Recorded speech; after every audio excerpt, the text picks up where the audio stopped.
All right, guys, welcome. Today I'm recording this special interview from the studio at SpeedFit. So it's my pleasure to be here today, and thank you guys for having me. We've got two co-founders here of the SpeedFit fitness business, which is an alternative to fitness, but we're going to talk about that in a minute.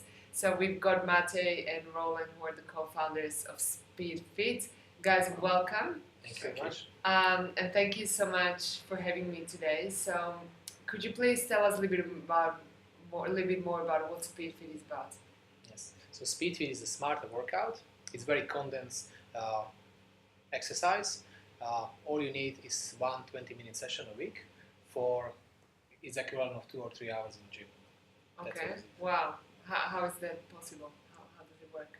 Well, SpeedFit basically condenses what you would take about 2-3 visits at the gym to complete into one 20-minute session, working your whole body all at the same time. So all the major muscle groups get a workout simultaneously. You don't have to go from one machine to another, working legs one, abs there, back on the other, on another one, and then take breaks in between your exercises. And you know, you have a leg day, then you have a chest day, back day. SpeedFit day or workout is one day. Just a good day, SpeedFit. So SpeedFit workout is all condensed into one 20-minute session where you work everything at the same time. Literally, you can count it each muscle group 120 times contracted. That's how it is. It's amazing. And guys, I actually tried it today, and it was pretty cool. I do have to say that after 20 minutes, although I wasn't feeling like I was working out much, there's definitely going to be lots of sore muscles tomorrow, and some muscles that I didn't even know existed. But guys, let's talk a little bit more about your business. So now you are franchisors, I guess, as well, and you're successful business owners of a business that literally started from scratch, and now you're expanding interstate. You are now officially a medium-sized company. Fast growing, you've been to Shark Tank, all of these amazing things. You're going to the awards for 30 and under 35 or 35. Yes. It's like NextGen for franchisors in Australia, top 3 franchisors in Australia, under 35 years old. Yeah. So guys, tell us a little bit more about your story. So how did it all start? You know, very easy. Overnight success. Overnight success. Like all businesses. Yes, took us around 5 years.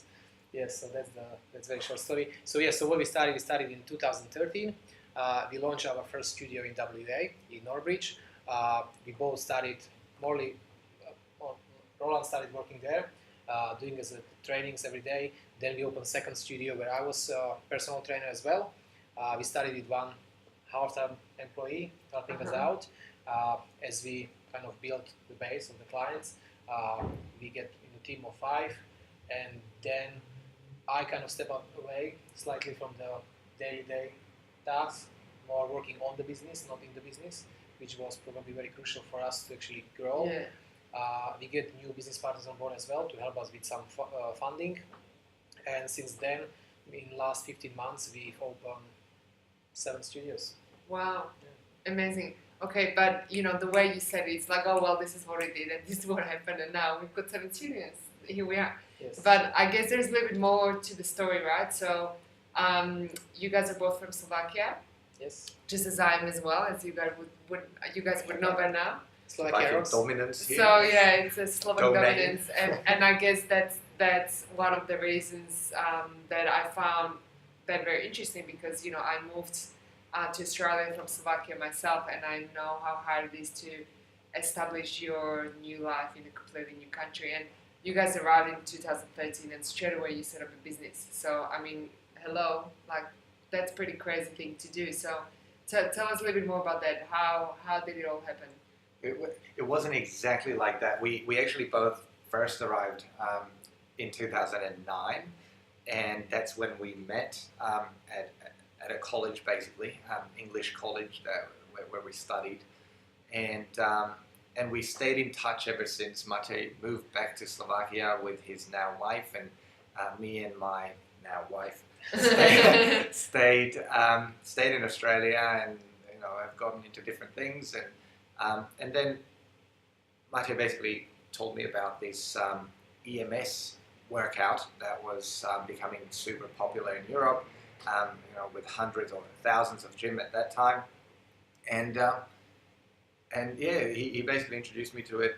We tried it, loved it, just like everyone else that has tried it, or most people. You fall in love straight away, and you kind of feel this is amazing. Everyone needs to know about this, and so we set it up. Matej came in when we realized that it needed a lot more manpower. We needed to invest a lot more time into it because people were skeptical at first, which is understandable. And it was hard work from there. So it may have sounded like it was easy, but it was hard work convincing a skeptical market, quite conservative market, about something this revolutionary. It wasn't easy, but of course. One thing is the business, then also the personal life. As you said, we kind of both were on the student visa back in time, trying to fit into 20 hours as per legislation, and building on our business and working to school. I was going 2 days in school, full time. Got a young family. We got both kids. The time that we started, so it was a lot of juggling, commitments, and hard work. And have you guys always want to have your own business, or were you entrepreneurs before you arrived to Australia, or what led you on the entrepreneur path? I was involved in business since maybe 2010, I would say, when I opened my first business. Was working more as an entrepreneur, and with that attitude I came to Australia to build a bigger business. Yes, that was my intention from the very beginning. Okay. And I was, in one way or another, I was sort of involved in, either working on a commission or some sort of, didn't really rely much on wages. I always had that hunch for just doing something on my own. Always have had more drive than I guess most people do to get out of my comfort zone and take risks and these sort of things. It's important. Of course, and that's super important as an entrepreneur. So, speaking about comfort zone, what would you say was one of the biggest things that was totally, completely out of your comfort zone? For me personally, to stop what I was doing in Slovakia very successfully and set up the new life and literally invest everything what I could, maybe live off, how it is in Slovakia, maybe for 20 years without doing nothing, and spending in Australia in 1 year and just really risk everything and just go like, okay, we're just gonna make it. That was the maybe biggest move because we had a kid, my wife, we all had to relocate here, learn the language, all the requirements to get PR, stay here, and build the business. For me, it was basically giving up on a secure job and visa at the time, as in permanent residency visa, and basically investing the little I had, of time and everything else, into this, and basically switching industries completely. It was a completely new industry. I've never even thought about doing fitness, and if it wasn't for this kind of fitness, I wouldn't be in fitness. But this fitness, is a perfect target group. I am. Maybe once in a gym before. I was like, that makes sense. That's me when my son. This is the only workout I've ever done consistently for so long. Wow. And the only one I've ever had real results with. So awesome. By all means, I live and breathe this. And so, guys, when you started, right? So your business, some people start with an online business and it's got relatively low starting costs. I mean, you've got a physical studio, right? So you need to buy equipment, you need to find a place to rent. Obviously, you need to get customers through the door so that you can pay those expenses. So how did you cope with that challenge? Sold the liver. At the big and 2 kidneys.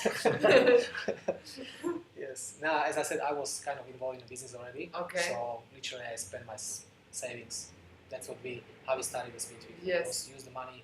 I kind of accumulated in Slovakia and invested here. Yes. That was our startup capital, which I, of course, underestimated. Like almost every small businesses or everyone who's starting with a business, you have your vision how it's going to work.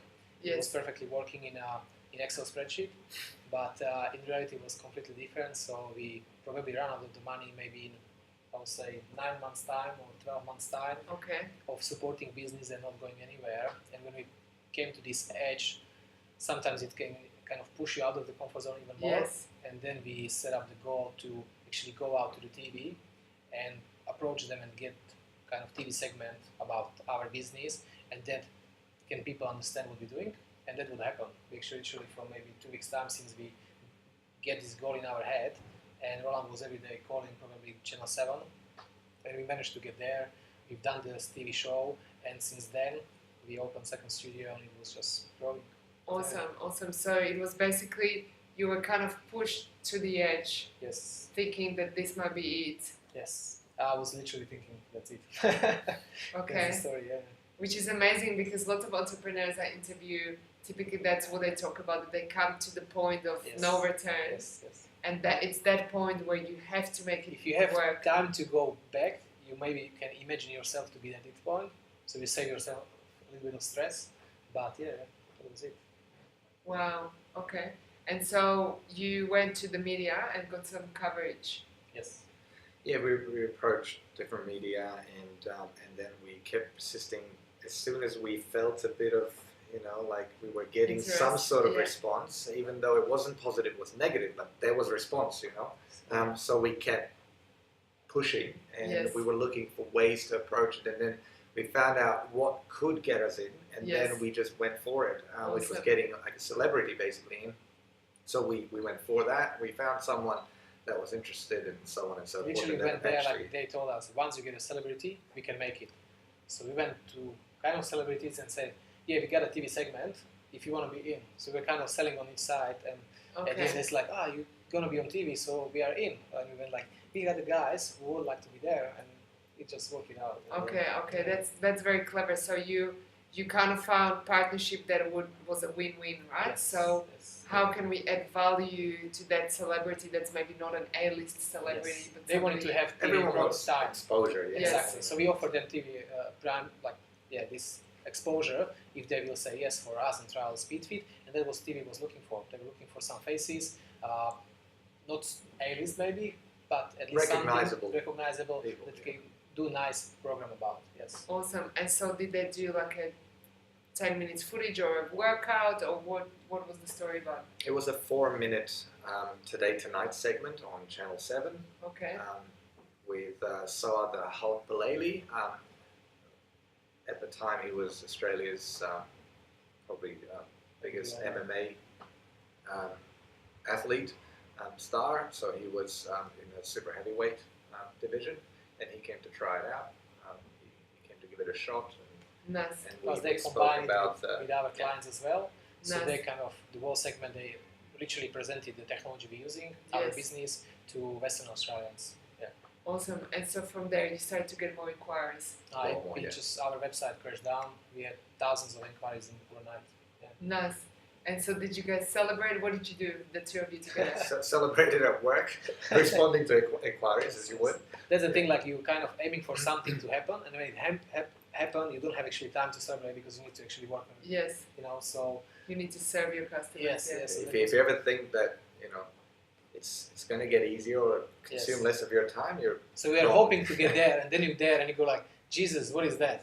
Look at that hill. That looks really interesting. We can climb that one, Yeah, and then you're there, and there's always a new challenge ahead. Yes. Now we are even busier than we were. So. Okay, awesome. And so you had all of these inquiries, and that got you enough business to open a second studio.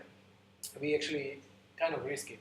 Yeah. So we knew that it's going to happen. So I was pushed for a second studio because I knew it's going to happen, and that's what you said about the limits. Yes. Sometimes you have maybe different limits. I definitely had this one maybe differently. So we just pushed. We started working on a second studio from the last money we have saved. Probably today maybe I would spend more money for marketing than for second studio if I'm thinking back what we did. But yeah, we just kind of bet all in and working hard on this TV segment. And meantime, because from the time we kind of filmed it until airtime was maybe another 3-4 weeks. So we really focused to make sure that we are ready by the time. So once it's going to be, when it was on TV, we were already ready with the second studio. Nice, very clever. Okay, so preparing for the demand that's coming in. Yes. Awesome. And so from that point onwards, what would you say were some of the other major challenges that you guys hit? Growth. Yeah, scale up the business. Absolutely, scale up the business. Literally, we went from a team of 2 people to 5. That was fine. And then we opened actually 3 studios in 3 days. Okay. So we went from another challenge. Yes, we like challenges a lot. So someone told we can't do it, we did it. So we just opened 3 and we went from 5 staff members into like 15 in literally 3 days. Wow. So to get all the policies right, to pick up the right people, train them well. Yeah. We can say we didn't manage well, but now we learned. So we're here and Yes. yeah, so we learn from mistakes. Yeah. And so what were the main learnings you had about your staff or people in general? Trust your gut feeling, probably. When you know from very beginning there is not a perfect fit, in the long term it's probably not worth it. Okay. Yes. Yeah, that would be it, with staff. At SpeedFit, staff are the face of the company. They represent everything. Yes. That's who clients meet. That's who they interact with. That's who they talk to. They're everything Yes. to us. So, they can make or break business for us. Yes. So staff are very important, and I believe that's probably for everyone. All the businesses have that issue. In services, for sure. So it doesn't matter what we're doing back on the business, how we're approaching everything. If you don't have the right employees there delivering the service that you want, it's really hard for you. Yeah. And there was, we were talking about the staff members. Oh yeah, I also want to ask you a little bit about your customers. So guys, you told me previously that lots of your customers are actually bringing referrals in. Yes. And was that something that you always expected to happen, or was it a nice surprise? Always hope for that.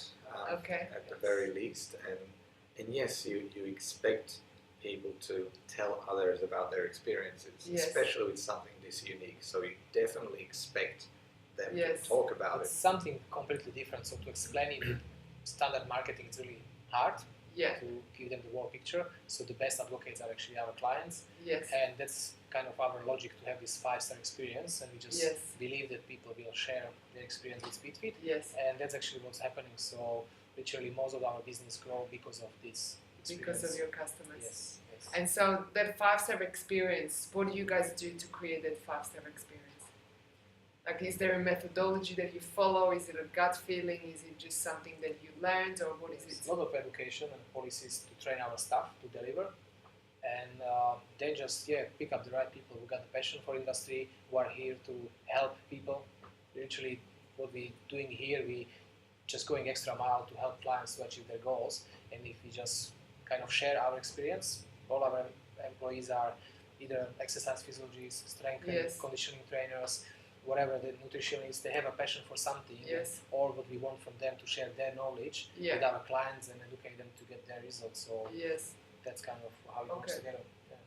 And also we wanted to create a fitness environment here at SpeedFit that catered for a specific person, and that was someone that's busy, that is looking for a convenient way to go about their fitness routine. So we created everything with that in mind, and everything is made convenient, and we provide services that you don't find in other gyms. Things like you get a pre-workout drink, you get a protein shake afterwards. Shower has everything from shampoo, conditioner to body lotion to deodorants. You have towels that are provided, even sweat towels for clients are provided. They can, if they forget their exercise garments, which we specially provide, they can hire ours. They find that here, everything from undergarments to socks, no slip socks. They get everything here. You can come in totally unprepared for a workout and you find everything you need right here. And studio, as you pointed out previously, is pristine. We keep them very clean. We keep things organized and make sure that people feel well in here. Yeah, it's kind of easy formula. Once you kind of imagine your client, and I fit in this category very well because I'm busy. We want to scale up the business. I have 2 kids, so there's no way I can do any of the exercising except this. Yes. And we were just looking for something that will help people like us just to do some exercise, be fit. We want to run around with our kids. We want to be healthy, strong. Yeah. So everything in his mind, in terms of memberships, in terms of all what you see here, it's been designed to serve this purpose. That's it. Yeah. And also, I mean, fitness, there's a lot of it, but most of it takes over your life when you try to do enough of it. But we wanted to create something that fits into your life and not take it over. So it's a fitness program that fits beautifully into anyone's life. It doesn't matter how busy you are. You can find half an hour a week to do a workout, can't you? Yeah, of course. And with more and more locations, it's even more easier because all our members can go to any location. Once you're a member of SpeedFit, you can look up whenever you like. You have an app, you just book in, and that's it. Awesome. And so, guys, in terms of success, do you feel yourselves that you're successful if somebody's like, wow, you've done a great job, you made it? Do you feel the same way? That's a good question. I don't. I guess it depends what you consider success. I don't think we're at the end of the road. I don't think you ever reach that end of the road. Yeah. Success is about perfection, and you try to develop yourself and your brand and everything else, and just constantly work on it. There's no end point. Like you don't achieve destination or reach your destination, and now we're here. Yes, success. We are really passionate what we're doing. And as Roland said, it's education. So, like with this TV, and you say, like, did you celebrate? No, we didn't have time because then you go like, oh wow, we're busy. So let's work it out. And same thing now. Like we can look back. It's really important to look back and say, okay, we've done this and this and this. Yeah. But our plan is again somewhere there. So we just kind of going step by step. And once you reach one step, it's not like you want more, but you learn more, and then you challenge yourself to achieve more. So we just want to constantly keep going. And it's not like it's more for us, it's a passion for work. It's not like I need to make this money and then I'm fine or something. It's more we want to achieve things. We want to spread. If we see how many clients we can help and we can do it for more people and and we get positive responses, you just want to go. You just want to go further and grow. Yeah, success is, I guess, what do you call success? For some people it could be make this much. For others it's have this many businesses or whatever. Yeah. And for others it could be just work-life balance is success. If you can put, which we don't have now. That's inspiring. That's the road we like to take. Yes. If it will be like that, like the work-life balance, because at the moment it's really at the edge, just because of the scaling up the business. We are in the phase to actually just become a franchisor. We just sold our first franchise, establishing everything. So of course we want to be hands-on and so close as possible to help franchisees to set new studios for good and make it profitable. But we believe, again, it's a new challenge to establish everything and find again this balance. But I'm sure something else will come and again it will be off the balance and then we go again. Thankfully, we have supportive wives, amazing partners that support us along the way. SpeedFit kids, spending their holidays in SpeedFit studios. Yeah. That's why we have actually kids quarters. Kids quarters it's for our children. It's for your kids. I was wondering whether the quarters are here. Yeah, we're teaching them. We're kidding, but we're teaching them dedication and passion and about these sort of things. Yes. Awesome. And guys, last question: if you could change one thing, going back, think about some of the lessons learned since you started the business. So if you could change one thing and do it a little bit differently, what would it be? I think, look, you could, if you look at it this way, or if you look for things you could do better, you could probably find a lot of them. And it wouldn't stop with one. There's not just one thing we could have done better, but everything we've done, the price we paid for that is Matej calls it a tuition fee. So we pay a lot there of are tuition fees, and they're all expensive if you look at it from that point of view, but they're all very valuable. And we change things, or we would do things better. One important thing is it's so surprising that like at the moment you're doing something, you really think it's the best way to do it, and once you've done it, then you realize like, hey, actually it could be done better. So that's very important. To understand and probably to work more earlier on the business than in the business. It's also a very important one, because I think when you struggle and you're stuck in a business, in a routine, you have no time to actually build a business. That makes sense. Yes. That makes sense. And therefore, guys, make sure you remain members of Bright Cherry Success Club because it really helps you work on your business. Just to throw myself in a little bit. Anyway, guys, thank you so much for having the interview with me today. It's been amazing to be able to listen to you and you know, learn a little bit more about your journey. So, guys, for all of you, contact details will be below. So please feel free to so please feel free to contact these guys and go and check out SpeedFit and check out their business model because what they're doing is amazing. So thank you guys again. Thank you. And everyone else, I'll talk to you soon. Bye bye, guys. Bye. See ya.